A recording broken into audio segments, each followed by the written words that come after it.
Olá, muito boa noite a todos. Explicando o que o Adriano falou, nós vamos até 10h30 hoje, tá? Fazer esses 5 minutos a mais. Foi ele que falou.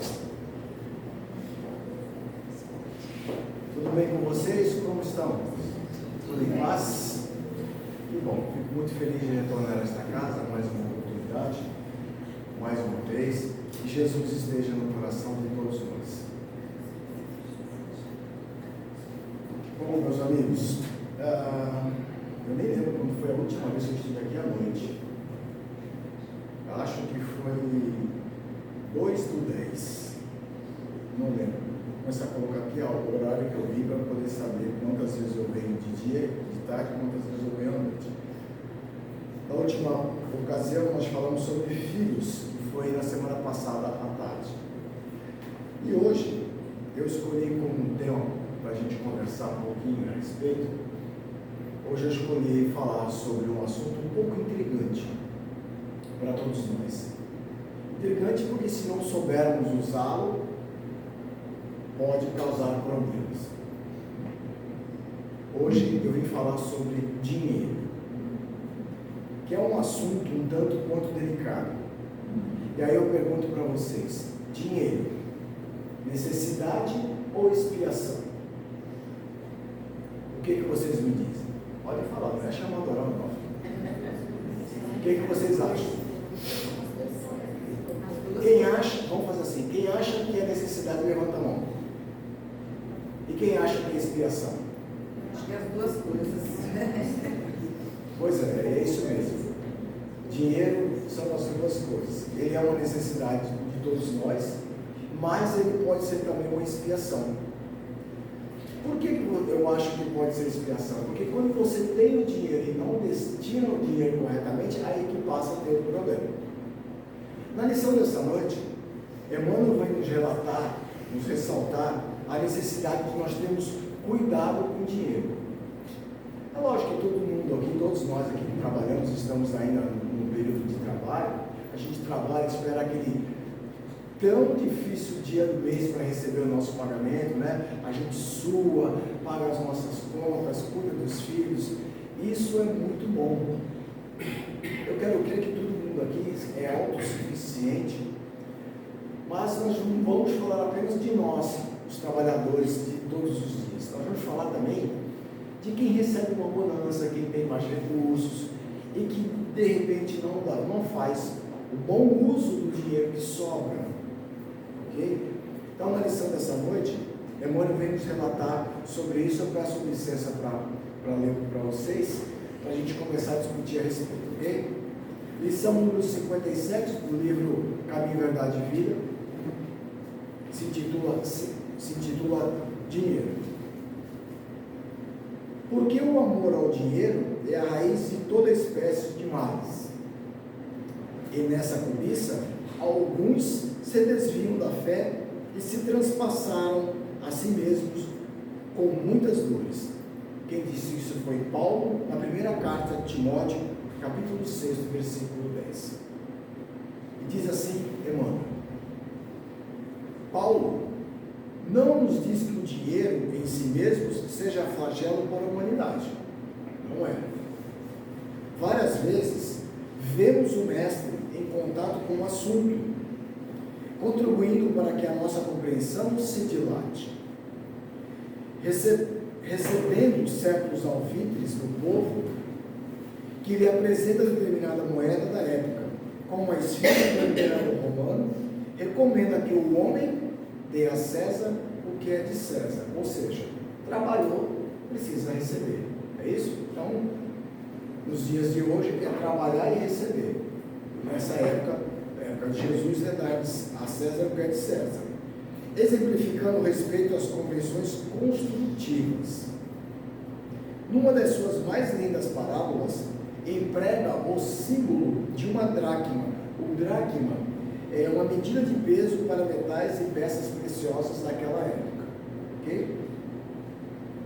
Nos movimentos do tempo, aprecia o óbolo pequenino da viúva. O dinheiro não significa um mal, lógico que não, todos nós precisamos dele, é isso? Todavia, o apóstolo dos gentios, que é Paulo, né, nos esclarece que o amor do dinheiro é a raiz de toda espécie de males. Aí eu peço um adendo aqui já para conversar, a pisar um pouquinho no calo para a gente começar a raciocinar um pouco. Por que toda a raiz de todos os males? Porque no início eu comecei dizendo para vocês o seguinte: se temos e não sabemos distribuir, aí que mora o problema. Vocês lembram daquela novela que tinha o Nuno Correia? Só os novinhos aqui vão lembrar. Lembra que era o Maria Fontoura que fazia, né? O que ele era? Ele era bem asqueroso, né? Ele era bem sovina. Ele tinha dinheiro, mas ele não dava, não tirava um centavo se não fosse por extrema necessidade. E aí que está o problema. Se nós temos o dinheiro e não sabemos dividi-lo, é aí que está o problema. Por que eu estou falando isso? Porque ter dinheiro é muito bom, mas ter dinheiro e não saber aplicá-lo naquilo que realmente seja necessário, e aí eu implico o quê? Implico tudo. As nossas necessidades dentro das nossas casas, o bem-fazejo para todos aqueles que nos rodeiam, dar o melhor para os nossos filhos, os nossos netos, os nossos cônjuges. Isso é fantástico. Todo mundo precisa trabalhar e no final do mês, dar a César o que é de César, receber o seu esforço, o seu trabalho, não é isso? Porém, é sobre exatamente o dinheiro que sobra, como eu disse, que vamos ter que ajustar contas lá em cima. Porque se eu tenho dinheiro e não sei empregá-lo, por exemplo, esta casa hoje, ela está em plena campanha das cestas de Natal, ou estou errado? Cesta de Natal não, a sacolinha de Natal, não é isso? Toda casa é assim. E aí, se você tem a oportunidade de ajudar, fazer feliz uma criança, uma família, e não faz, meus amigos, eu vou dizer uma coisa para vocês: nós seremos cobrados por isso. Sabe por quê? Porque quando você recebe um dinheiro extra, ou se você tem um pouco a mais, e esse dinheiro você pode repartir com quem mais precisa, é o que Jesus nos pediu. Que nós olhássemos uns para os outros e que principalmente olhássemos para aqueles que menos têm. O Evangelho do Cristo, ele foi feito para quem? Vocês sabem me dizer? Para quem que o Evangelho do Cristo vive? Não é para nós? E dentro do Evangelho está lá, só tem lições para cada um de nós. Cada um de nós podemos observar que dentro do Evangelho do Cristo tem lições primorosas de ajudar um ao outro. De nós podemos nos dividir, nós podemos nos multiplicar numa campanha onde a gente possa ajudar aqueles que precisam. Campanhas de Natal, como esta casa e tantas outras que a gente fala por aí, é extremamente necessário para ajudar essas pessoas que menos têm. Eu não quero impor nada para vocês, tá, minha gente? É só um comentário que eu estou falando de divisão de recursos, que cada um de vocês sabe. Se você não pode contribuir, não há problema nenhum. Nós temos uma grande pérola. Todos nós temos uma grande pérola que nós podemos fazer uso dela. E sabe qual é? É o nosso tempo. O tempo é um bem muito precioso que cada um de vocês pode ter. Se tem 30 minutos, 15, 20, uma hora que seja, vamos nos doar. Só o fato de você já se colocar à disposição de uma obra como essa, desta casa, você vai estar ajudando aqueles que precisam. Então, não estamos falando apenas de recursos materiais, e sim de boa vontade, de necessidade de ajudar o próximo, de querer participar de um evento desta casa, por exemplo. E é isso que Jesus pede para todos nós, que nos amemos uns aos outros como Ele nos amou, a fim de que nós possamos, todos nós juntos, ajudar aqueles que menos têm. Deu para entender, né? E continuando. O homem não pode ser condenado pelas suas expressões financeiras, jamais, mas sim pelo mau uso de semelhantes recursos materiais. Olha aí, foi o que eu falei. Porquanto, é pela obsessão da posse que o orgulho e a ociosidade dos fantasmas do infortúnio se instalam nas almas, compelindo-as a desvios da luz eterna. Olha só. Compelindo-as a desvios de luz eterna. Então, não é tão simples assim. Não é simplesmente ter, guardar embaixo do colchão, embaixo do colchão e simplesmente não fazer uso daquele dinheiro. Eu não estou pedindo para que ninguém faça nenhuma gastança. Não é essa a nossa intenção. A nossa intenção é ler esse texto de Emmanuel e refletir a respeito do dinheiro com a melhor finalidade possível. E se pudermos, e eu acredito que possamos, doar àqueles que mais necessitam. O dinheiro que te vem às mãos pelos caminhos retos, ou seja, aquele dinheiro que a gente trabalha, que sua todo mês para receber, só a tua consciência pode analisar a claridade divina, ou seja, cada um sabe onde pode pisar, isso? É um amigo que te busca a orientação sadia e o conselho humanitário. Responderás a Deus, olha só, pelas diretrizes que lhe deres, e ai de ti, se materializares essa força benéfica no sombrio edifício da iniquidade. Olha, eu vou repetir o parágrafo. O dinheiro que te vem às mãos, pelos caminhos retos, que só a tua consciência pode analisar a claridade divina, cada um sabe onde pode agir e o que pode fazer, é um amigo que te busca orientação sadia e o conselho humanitário. Apenas e tão somente. Responderás a Deus pelas diretrizes que lhe deres, e ai de ti, se materializares essa força benéfica no sombrio edifício da iniquidade. Emmanuel. Nós precisamos falar mais alguma coisa? Eu acho que não precisa, né? A lição é curta, prática e objetiva. Ela vai lá na nossa ferida, ela vai lá onde tem que ir, para que a gente salde os nossos pensamentos, as nossas consciências, para que tenhamos definitivamente o entendimento que nós vivemos num mundo, numa sociedade, que nós precisamos estar unidos. As casas espíritas, todas elas, fazem sempre esse mesmo trabalho, e isso é muito gostoso.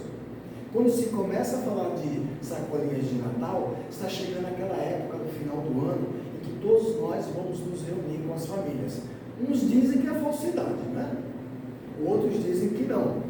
Brincadeiras à parte, mas o que eu quero dizer é que nós precisamos estar unidos, aproveitar esta data e nos reconciliarmos com todos e fazermos a nossa parte.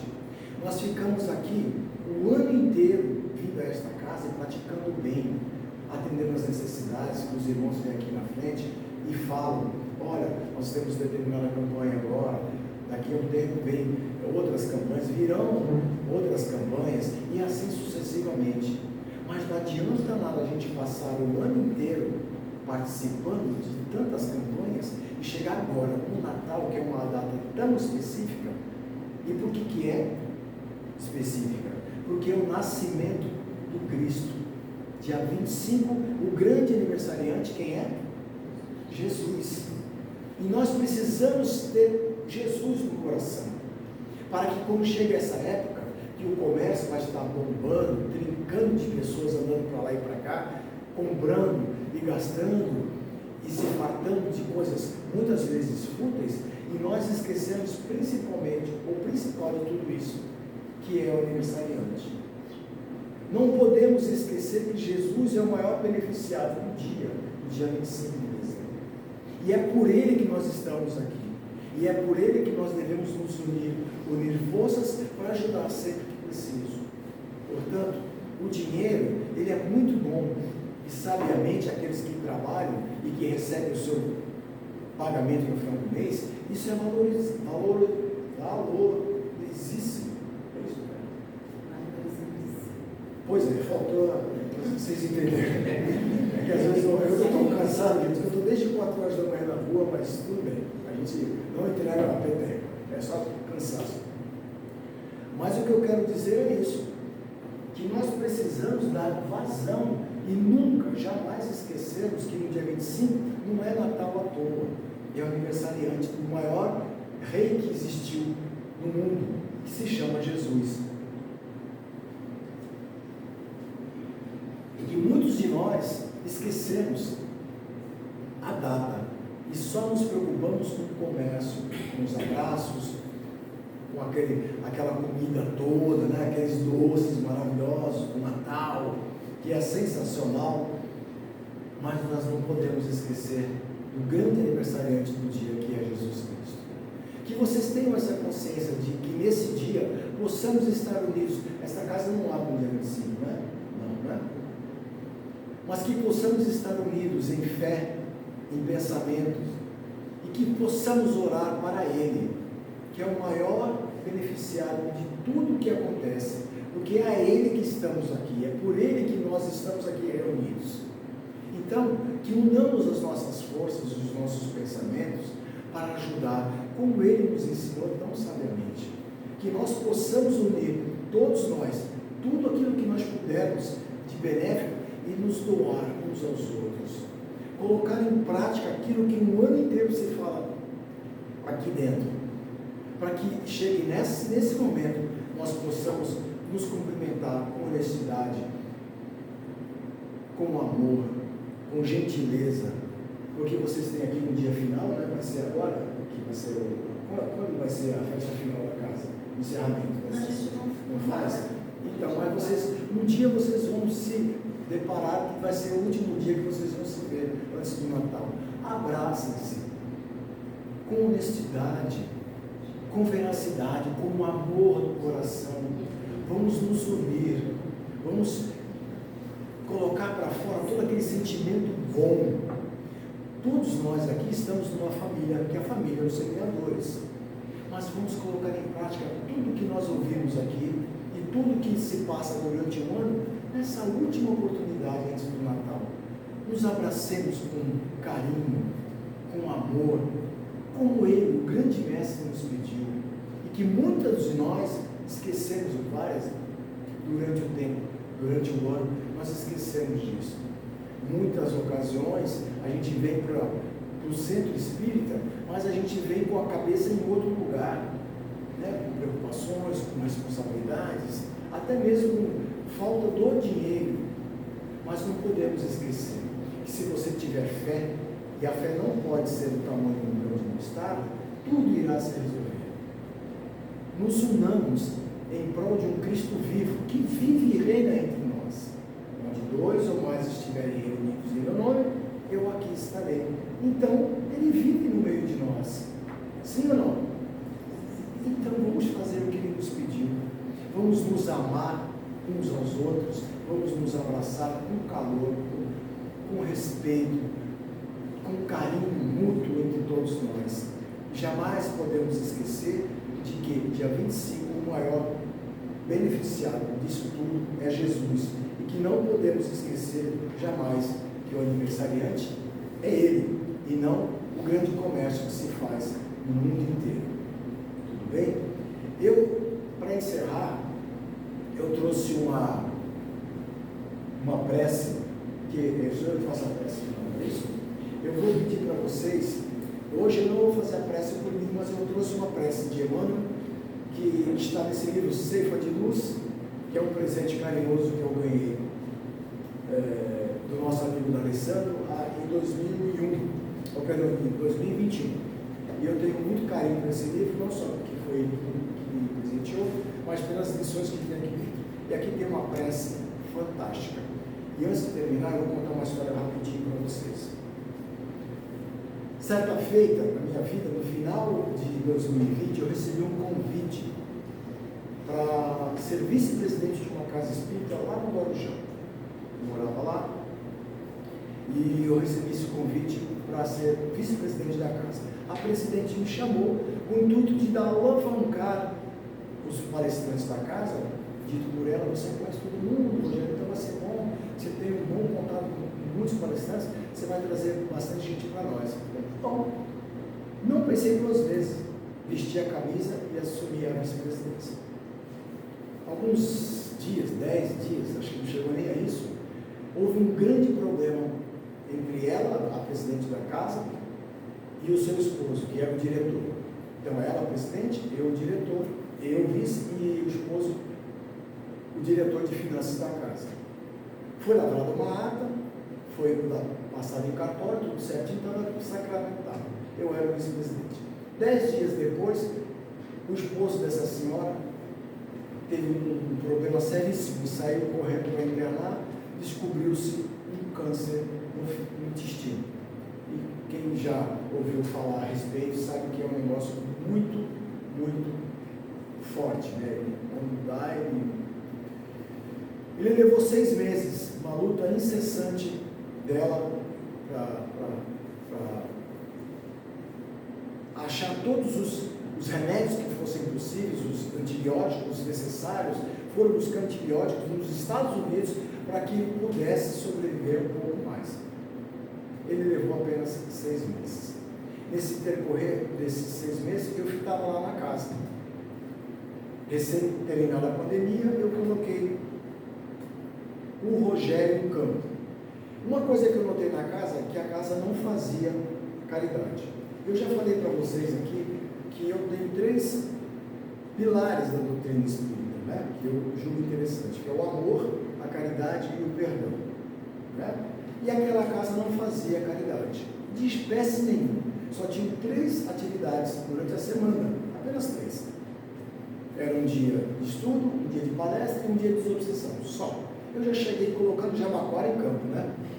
Eu já cheguei colocando todo mundo para trabalhar e comecei, fiz um outro dia de palestra, era terça-feira à tarde, depois eu passei também para quintas à noite, e deu muito certo e a casa começou a bombar.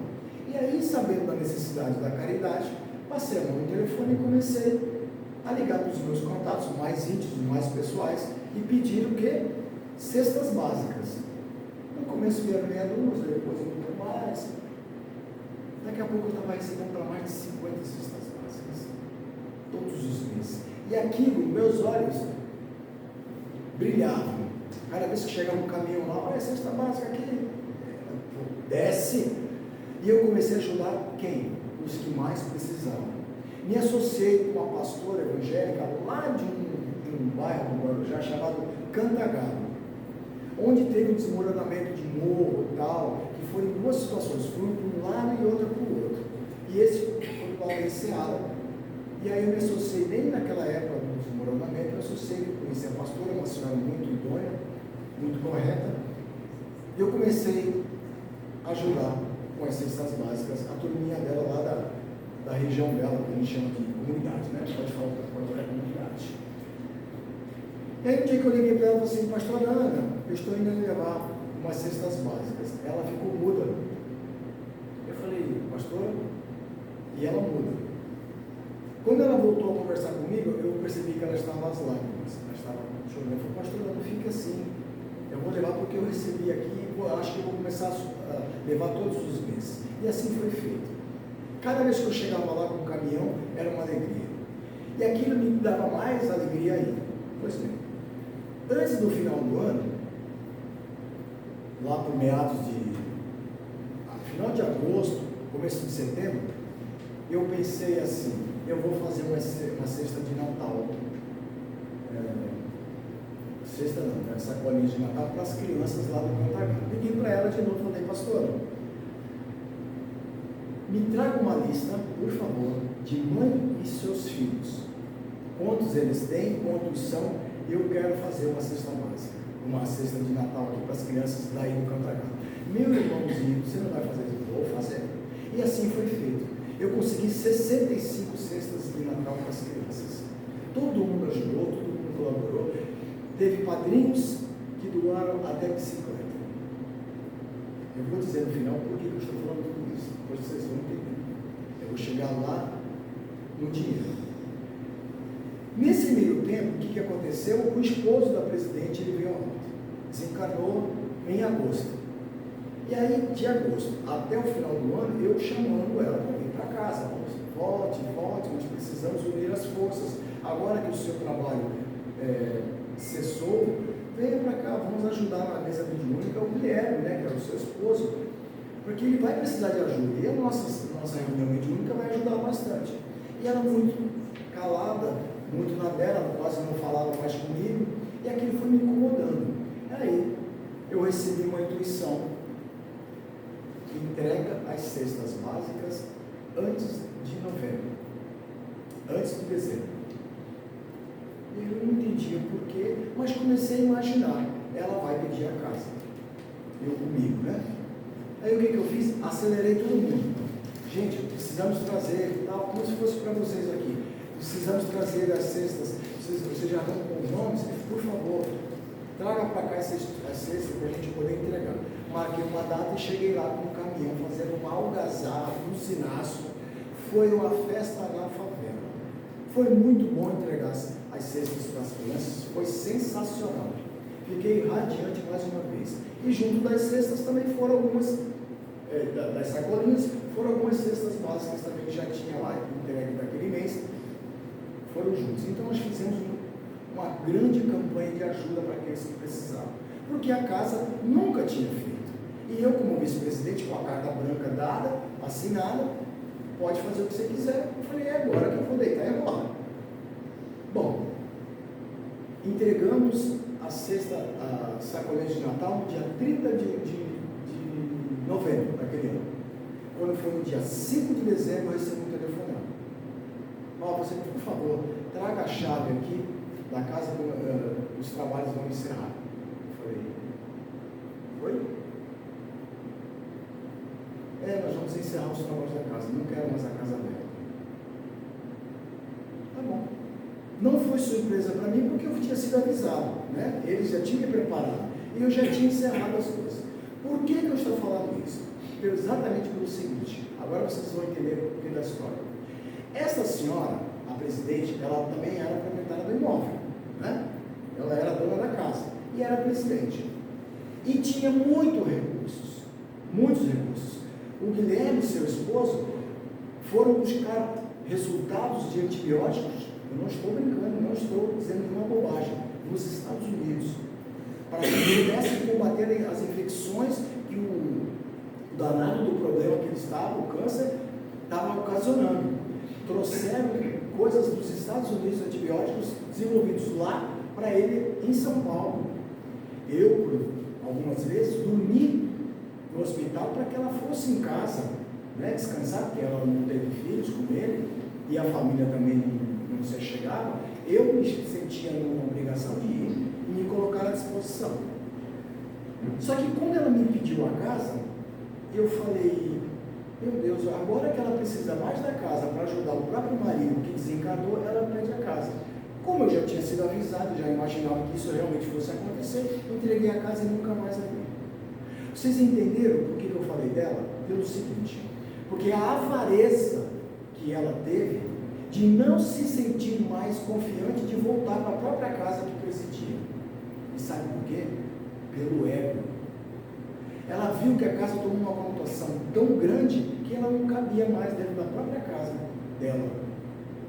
Eu não pude fazer nada, mas sabendo que ela tem recursos e que nunca tinha ajudado ninguém, porque uma vez ela disse assim para mim, esta casa não ajuda e não vai ajudar ninguém. Entrou pelo meu ouvido e aquilo ferveu nos meus neurônios. Lá atrás, quando ela me ouviu isso, eu falei, deixa estar, uma hora eu vou reverter essa situação. Dito e feito, 10 dias depois ele caiu doente, e aí eu coloquei tudo em prática que eu falei para vocês. Mas ela, a proprietária, que era uma advogada, foi, né, já está aposentada, mas que advogou na França, na Europa, na Espanha, tinha muito recurso, mora numa cobertura no Guarujá, casas em Campos do Jordão, apartamentos em São Paulo, tem muitos recursos e nunca ajudou ninguém. Quando a gente fala de avareza, de termos o recurso e não ajudar o próximo, é disso que eu me refiro. Esta senhora, infelizmente, será cobrada quando fizer a passagem, porque ela veio nessa ocasião com a oportunidade do quê? De ajudar quem precisava. Ela fundou uma casa espírita para quê? Vocês poderiam me dizer para que ela fundou uma casa espírita? Só por causa do seu próprio ego, do seu umbigo, como eu falo, de querer aparecer.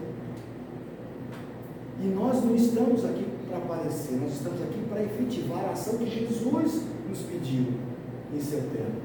Nós viemos aqui, estamos imbuídos no contexto desta casa, como é o exemplo, para que nós possamos nos unir aqui a todos para levar ajuda àqueles que precisam. Portanto, meus amigos, sem mais delongas, que já estamos passando da hora, que vocês possam entender o recado dessa noite.